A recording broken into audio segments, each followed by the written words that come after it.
Rheumatoid arthritis and osteoarthritis are two very different disorders, and it's important to know the key differences between the two.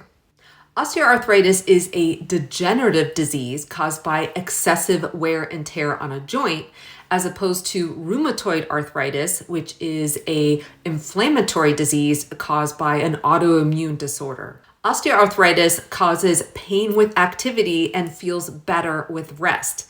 This is the opposite with rheumatoid arthritis. With rheumatoid arthritis, patients often have more pain after rest or immobility, and it will feel better with activity. With osteoarthritis, specific joints are usually affected, so patients will have unilateral pain. With rheumatoid arthritis, all joints are affected, and the patient will have bilateral pain. Blood work may reveal a positive rheumatoid factor in patients who have rheumatoid arthritis. This will be negative in patients with osteoarthritis.